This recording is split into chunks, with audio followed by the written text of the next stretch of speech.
প্রিয় দর্শক, আসসালামু আলাইকুম। আজকে আমি হাজির হয়েছি কিভাবে নারকেল থেকে নারকেল তেল তৈরি করবেন সেই পদ্ধতি দেখানোর জন্য। চলুন দেখে নিই। আজকে আমি একটা পচা নারকেল ইউজ করেছি।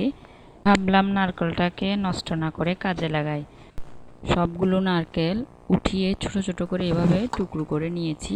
এবারে ব্লেন্ড করে নিব। ব্লেন্ড করার ক্ষেত্রে অবশ্যই কুসুম গরম পানি দিয়ে করবেন। এখানে আমি 1.5 কাপ মতো পানি ইউজ করেছি। আপনারা ব্লেন্ড করতে যতটুকু লাগে ততটুকু ইউজ করবেন।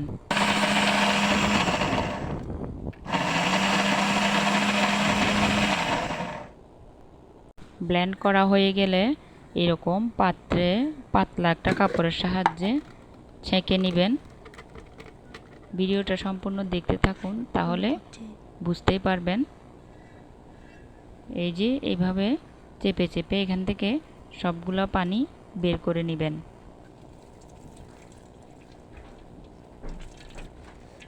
যদি আমার ভিডিওটা ভালো লাগে অবশ্যই লাইক করবেন, কমেন্ট করবেন এবং শেয়ার করবেন।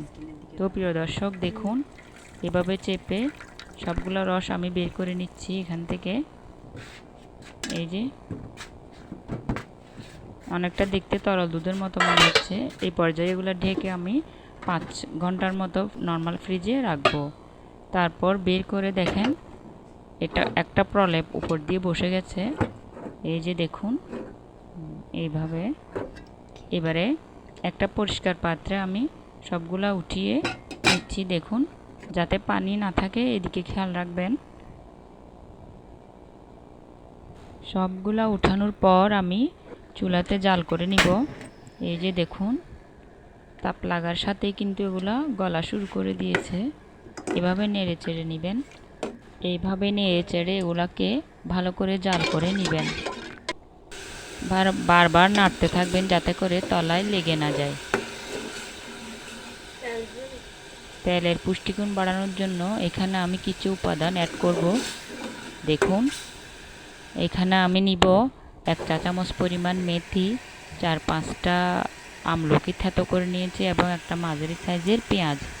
সবগুলো উপকরণ একসাথে দিয়ে আমি নেড়ে চেড়ে জাল দিয়ে নিব। পুষ্টি সমৃদ্ধ হওয়ার কারণে তেলটি ব্যবহার করে অনেক বেশি উপকার পাবেন। তো দর্শক দেখুন এই পর্যায়ে দেখবেন যখন তেলগুলো উপরে উঠে আসছে, একটু কড়া হয়ে আসলে জাল বন্ধ করে দিয়ে পাতিলকে এভাবে একপাশ করে দিবেন এবং ঠান্ডা হয়ে এলে একটা ছাঁকনির সাহায্যে এভাবে ছেঁকে নেবেন। তো রেডি হয়ে গেল পারফেক্ট নারকেল তেল। দর্শক ভালো লাগলে অবশ্যই লাইক, কমেন্ট এবং শেয়ার করবেন। আল্লাহ হাফেজ।